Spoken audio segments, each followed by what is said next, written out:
जदयू जिला कार्यालय 0 माइल भागलपुर में आज प्रमंडल स्तरीय समीक्षा बैठक आयोजित की गई। इस बैठक में भागलपुर प्रमंडल के सभी विधानसभा प्रभारियों और जिला अध्यक्षों ने भाग लिया। वहीं बैठक में पंचायत कार्यकारिणी के सत्यापन के बाद विभिन्न महत्वपूर्ण मुद्दों पर चर्चा भी की गई। वहीं प्रभारी मंत्री ने 2025 के विधानसभा चुनाव की तैयारियों को लेकर विशेष समीक्षा की और एनडीए सरकार को और मजबूत बनाने के लिए रणनीतियों पर विचार विमर्श किया। बैठक में संगठन को जमीनी स्तर पर सशक्त करने और कार्यकर्ताओं को सक्रिय भूमिका निभाने पर भी जोर दिया गया। वहीं मौके पर प्रमंडल प्रभारी मंत्री प्रहलाद सरकार, जिला अध्यक्ष विपिन बिहारी, जिला प्रवक्ता शिशुपाल भारती, मीडिया प्रभारी शैलेंद्र तोमर सहित जदयू के कई नेता और कार्यकर्ता उपस्थित रहे। आज की इस बैठक का क्या उद्देश्य है सर? बैठक का उद्देश्य है जो आज भागलपुर प्रमंडल अंतर्गत पड़ने वाले जो हमारे 12 विधानसभा हैं, 12 विधानसभा के प्रभारियों के साथ हम लोगों की एक बैठक हो रही है। विधानसभा स्तरीय एक समीक्षात्मक बैठक है। बैठक का मुख्य उद्देश्य है जो हम पंचायत की जो कमेटियां बनाए हैं, पंचायत की कमेटी को हम लोग सत्यापित कर रहे हैं। समूचा मतलब हो सकता है कि कोई साथी में बाहर चला गया हो या नहीं हो, तो उसके कारण जो किया जा रहा है पूरा चुनावी परिदृश्य को देखते हुए 2025 में हमारा जो लक्ष्य रखा गया है 225 सीटों का एनडीए के द्वारा नीतीश कुमार जी के नेतृत्व में हम ये चुनाव लड़ेंगे। तो तमाम गठबंधन और घटक दल के तमाम पार्टी के लोग जो हैं चुनावी मैदान में उतर चुके हैं। उनके मार्गदर्शन में चारों जिला अध्यक्ष हमारे नौगछिया, भागलपुर, बांका और महानगर चारों आए हैं और 12 विधानसभा प्रभारी आए हुए हैं। और जो विधानसभा प्रभारी के निर्देश पे और मार्गदर्शन में लगातार पंचायत स्तर तक की कमेटियां बनी है, उसी का समीक्षा के उपरांत आज सूची प्रस्तुत किया जा रहा है। विधानसभा प्रभारी हमारे सम्मानित संतोष सहनी साहब जो गोपालपुर विधानसभा से हैं, अमरिंदर चंद्रवंशी साहब जो बीरपुर से हैं, मजुमदार साहब धोरैया से हैं, मनोज जी कहलगांव से हैं, शाहिद रजा साहब पीरपैती से हैं, हमारे जो है कि पटेल साहब सुल्तानगंज से हैं, राजेश कुशवाहा साहब भागलपुर हैं, सुमित सिंह जी सुल्तानगंज हैं, सुमित सिंह जी अमरपुर हैं, संजीव जी बेलहर हैं। ये तमाम 12 विधानसभा प्रभारी आज आए हुए हैं। रंग ग्राम जन सांस्कृतिक मंच भागलपुर द्वारा विगत दिनों कला केंद्र लाजपत पार्क में आयोजित हुए 11वें भागलपुर रंग महोत्सव 2024 के परिप्रेक्ष्य में आज 29 दिसंबर 2024 को महाशय चंपानगर अवस्थित ज्योति कला केंद्र के प्रांगण में स्थानीय प्रतिभागियों के लिए पुरस्कार वितरण सह सम्मान समारोह का आयोजन किया गया, जिसमें बाल वर्ग शास्त्रीय नृत्य एकल प्रतियोगी अंजलि प्रिया को प्रथम, मिताली सिन्हा को द्वितीय और काव्या श्री को तृतीय पुरस्कार मिला। किशोर वर्ग के शास्त्रीय नृत्य एकल में मायरा, आकृति राठौर, शुचि स्मिता शाश्वती को क्रमश प्रथम, द्वितीय और तृतीय पुरस्कार मिला। शास्त्रीय के वयस्क वर्ग में मोनालिसा को विशेष सम्मान दिया गया। वहीं बाल वर्ग लोक नृत्य कला प्रतियोगिता में अमायरा नाथ को प्रथम एवं बालाजी देव अंशुमन को द्वितीय पुरस्कार मिला। किशोर एवं वैश्य वर्ग के वंशिका सिंह एवं मृगा की तानिया को विशेष पुरस्कार से पुरस्कृत किया गया। समूह बाल वर्ग के शास्त्रीय नृत्य प्रतियोगिता में शरण्या नृत्य कला केंद्र भागलपुर को एवं किशोर वर्ग में अंबू और ग्रुप को विशेष सम्मान मिला। मंजूषा चित्रकला प्रतियोगिता के बाल वर्ग में बालाजी देव अंशुमन को प्रथम, श्रुति शर्मा को द्वितीय और रूपांश राज को तृतीय पुरस्कार मिला। वहीं किशोर वर्ग में सृष्टि श्री को प्रथम, देवांश कुमार को द्वितीय और श्रेया रावत को तृतीय पुरस्कार मिला। मंजूषा चित्रकला के वयस्क वर्ग में कृषिका गुप्ता को प्रथम, पूनम कुमारी को द्वितीय और पूजा कुमारी को तृतीय पुरस्कार मिला। साथ ही लाल नृत्य संस्थान भागलपुर, शारदा पाठशाला कहलगांव, वीणा Pani Nritya Sansthan Bhagalpur, Nrityam Bhagalpur, daffodil children public school Bhagalpur, SMS mission school Bhagalpur, mount फर्विश स्कूल भागलपुर, करिजमहा convent school Bhagalpur, topper point Bhagalpur को लोक नृत्य के लिए विशेष सम्मान से सम्मानित किया गया। मौके पर अरविंद आनंद, प्रकाश चौधरी, देवाशीष बैनर्जी, महबूब अली, ताकि अहमद जावेद, पंकज मरवा, सुनील कुमार, चंचल कुमार सिंह, विनोद रंजन, मीडिया प्रभारी धीरज शर्मा एवं सुनील कुमार रंग के अलावे दर्जनों कला प्रेमियों एवं कलाकारों की उपस्थिति रही।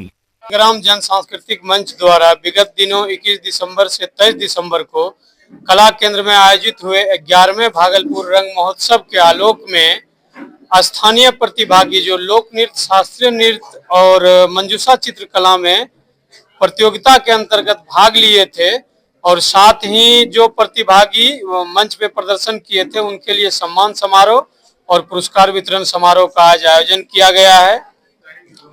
चूंकि यह कार्यक्रम अब संस्कृति के खिलाफ लोक कल लोक कला, रंगकर्म और राष्ट्रीय एकता को समर्पित कार्यक्रम है।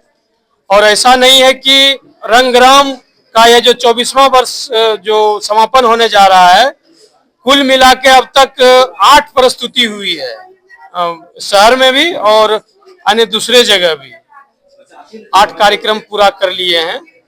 रूप से हम लोग जिस चीज को लेकर के, जो सपना लेकर के चले थे कि रंग महोत्सव का मतलब ये था कि हमारा जो संस्कार है, हमारी संस्कृति, हमारी जो सभ्यता है भारतवर्ष की, उसको अक्षुण्ण बनाए रखने के लिए हम पूरे भारतवर्ष के कलाकार को एक प्लेटफॉर्म, भागलपुर के प्लेटफॉर्म पर ला करके बताना चाह रहे थे यहाँ के लोगों को कि ये देखो कितना खूबसूरत हिंदुस्तान है, अनेकता में एकता का हिंदुस्तान।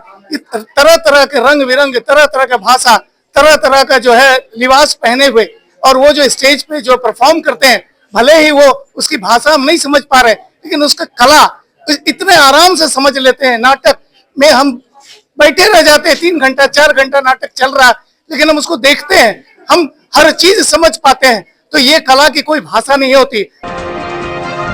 बिहार के पटना में राज्य का पहला कैम्ब्रिज इंटरनेशनल स्कूल का ओपनिंग होगा, जहां प्री नर्सरी से कक्षा 7 तक के छात्रों की समग्र विकास के लिए बदलाव लाने की पूरी तैयारी है। ये जानकारी डीपीएस स्कूल के प्राचार्य द्वारा एक प्रेस कॉन्फ्रेंस आयोजित कर जानकारी दी गई है। डीपीएस स्कूल के प्राचार्य ने प्रेस को संबोधित करते हुए कहा कि कैम्ब्रिज इंटरनेशनल स्कूल एक दूरदर्शी शैक्षणिक संस्थान है, जो छात्रों को समृद्ध शैक्षिकी अनुभव और व्यक्तिगत अवसर प्रदान करने का मौका मिलेगा। ये स्कूल शिक्षा क्षेत्र में एक नया मानक स्थापित करेगा, जहां हर बच्चा को ज्ञान, कौशल और मानसिकता से लैस कर तेजी से बदलती इस दुनिया में कदम रखने का काम करेगी। आज का प्रेस कॉन्फ्रेंस इसीलिए है क्योंकि हमारा न्यू स्कूल लॉन्च हो रहा है, कैम्ब्रिज इंटरनेशनल स्कूल, और ये स्कूल गौरी चक पटना में स्थित है। इस स्कूल के एमयू वगैरह सारा जो वर्क और सब हो चुका है। कैम्ब्रिज इंटरनेशनल स्कूल हमारे जो प्रो वाइस चेयरमैन है, जो एक एजुकेशनिस्ट है, मिस्टर राजेश कुमार श्रीवास्तव सर, तो उनको गवर्नमेंट की तरफ से he has been given the authorization to have this, so he is registered under his name। और ये स्कूल प्री नर्सरी से लेके अभी हम क्लास 7 तक करेंगे, उसके बाद नेक्स्ट ईयर ऑनवर्ड्स हम क्लास 8 ऑनवर्ड्स करेंगे, बट इस ईयर फर्स्ट ईयर में हम प्री नर्सरी से लेके क्लास 7 तक करेंगे। अखिल बिहार शतरंज संघ और भागलपुर जिला शतरंज संघ द्वारा आयोजित 13वीं बिहार इंटर स्कूल शतरंज प्रतियोगिता 2024 का समापन समारोह आज संपन्न हुआ। वहीं इस कार्यक्रम का समापन संघ के अध्यक्ष डॉक्टर अजय कुमार सिंह, महापौर डॉक्टर वसुंधरा लाल, जिला खेल पदाधिकारी जय नारायण कुमार और समाजसेवी विजय यादव ने बोर्ड पर शतरंज की चाल चलकर किया। इसके बाद विजेताओं और उपविजेताओं को पुरस्कृत किया गया। बता दें कि प्रतियोगिता में कई जिलों के खिलाड़ियों ने भाग लिया था। वही खेल 2 वर्गों में आयोजित हुआ और खिलाड़ियों की आयु सीमा के आधार पर कैटेगरी तय की गई थी। वहीं प्रत्येक वर्ग के विजेता और उपविजेता को ट्रॉफी प्रदान की गई। गणमान्य अतिथियों ने खिलाड़ियों के उज्जवल भविष्य की कामना की और उनके प्रयासों की सराहना भी की। आज समारोह के साथ प्रतियोगिता का विधिवत समापन किया गया। आज तीसरा दिन है, अंतिम दिन। बिहार स्टेट चैंपियनशिप 7 साल से लेकर 17 साल तक के बच्चे के 6 कैटेगरी गर्ल्स एंड बॉयज में आज प्रतियोगिता का अंतिम दिन है। लगातार 3 दिनों से खेल चल रहा है और हम लोगों ने यहाँ पर बच्चों को मुफ्त ठहरने की व्यवस्था दी है। तो भागलपुर को यह मौका मिला, भागलपुर शतरंज संघ को यह पहली बार मौका मिला कि पटना के बाद खेल भागलपुर में आयोजन हुआ। इसके पहले जो 13वां बिहार स्टेट इंटर स्कूल शतरंज प्रतियोगिता 2024 के आयोजन में शरीक हुई हूँ। यहाँ से 12 बच्चे सेलेक्ट हुए हैं बिहार से और ये नेशनल खेलने को जाएंगे। मैं उन तमाम बच्चों को जो लोग प्रतियोगिता में भाग लिए, उन सबको मैं बधाई देती हूँ। 15 सितंबर और 19 सितंबर को पटना के बापू सभागार में परिचारिका परीक्षा आयोजित किया गया था, जिस परीक्षा में समूचे बिहार से लगभग 3000 परीक्षार्थी शामिल हुए थे। उसके बावजूद बिहार सरकार के द्वारा परीक्षा का 3 महीना बीत जाने के बाद भी रिजल्ट घोषित नहीं किया गया है। इसको लेकर परीक्षार्थी ने आज भागलपुर के सैंडिस्क कंपाउंड के योग स्थल में धरना दिया। इन परीक्षार्थी का मांग है कि परीक्षा के 3 माह बीत जाने के बाद भी अभी तक रिजल्ट प्रकाशित नहीं किया गया है। यदि 3 जनवरी तक रिजल्ट घोषित नहीं किया जाता है तो हम लोगों के द्वारा पटना के गांधी मैदान में धरना प्रदर्शन किया जाएगा। आपको बता दें कि 2 साल पूर्व परिचारी परीक्षा को लेकर बिहार सरकार के द्वारा आवेदन निकाला गया था।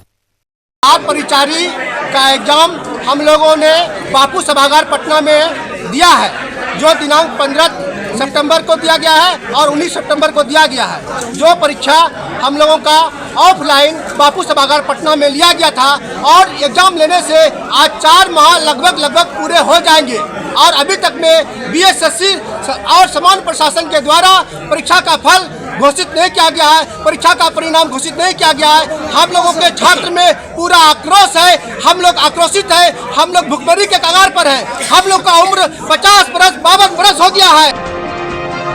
देर शाम मधुसूदनपुर थाना क्षेत्र के रहमतबाग स्थित चिकन दुकानदार और उसके भाई को बदमाश ने चाकू मारकर जख्मी कर दिया। चाकू मारकर भाग रहे एक बदमाश को स्थानीय लोगों ने खदेड़कर पकड़ लिया और पुलिस के सुपुर्द कर दिया। पुलिस ने दोनों घायल को इलाज के लिए रेफरल अस्पताल में भर्ती कराया। पीड़ित दुकानदार मोहम्मद इम्तियाज ने पुलिस को बताया कि शाम 4 बजे के करीब मोहम्मद सद्दाम और एक लड़का बाइक से रहमतबाग स्थित मेरे चिकन दुकान पर आया और बिना पैसे के ही मुर्गा मांगने लगा। मैंने मुर्गा देने से इनकार कर दिया। इसके बाद वह दोनों ये कहते हुए वहां से चला गया कि लौटकर आते हैं तब तुमको बताते हैं।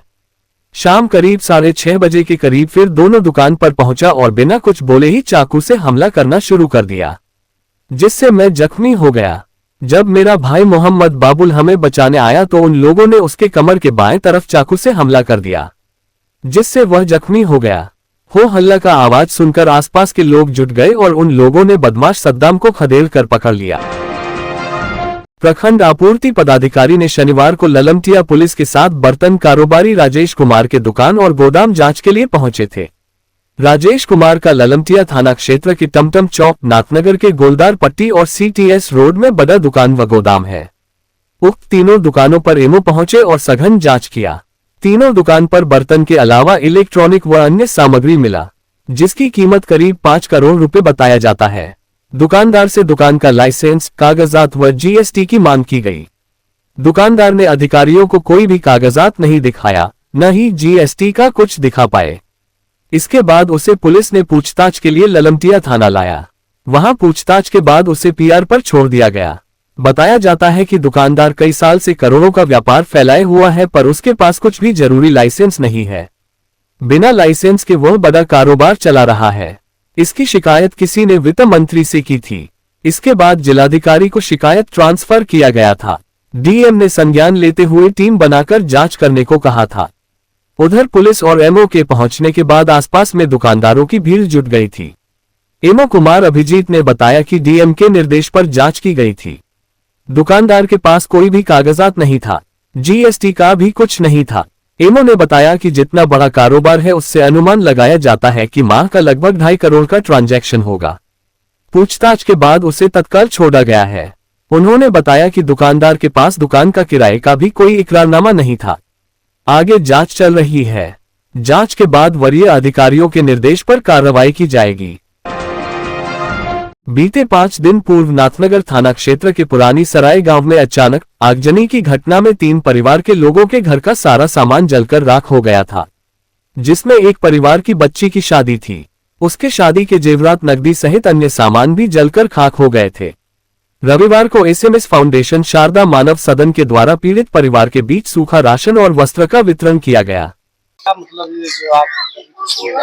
आज का ये है कि ये एसएमएस फाउंडेशन द्वारा चीजों को वितरण किया गया। 25 तारीख को इस गांव में जो है आग लगी थी और आग लगने के बाद मां शारदा जी को ये पता चला है कि इस गांव में आग लगा, और उसके बाद जो शारदा फाउंडेशन के जो लोग हैं उन्होंने ये निर्णय किया कि हम उस गरीब के घर में जाएंगे और जो व्यवस्था हो सके, जो स्टार्टिंग जो मुहैया रोजमर्रा की जिंदगी है उसको मुहैया करवा के उनकी जिंदगी को पटरी पे लाने के लिए शारदा जी ने ये सोचा। और आज एसएमएस फाउंडेशन के द्वारा यहाँ के लोगों को जिसके घर में आग लगा था उनके घरों में सामान देके उनके जीवन को पटरी पर लाने का एक छोटा सा प्रयास है, जिसको एसएमएस फाउंडेशन के द्वारा किया गया है, जिसके अध्यक्ष शारदा जी हैं जो आपके सामने हैं।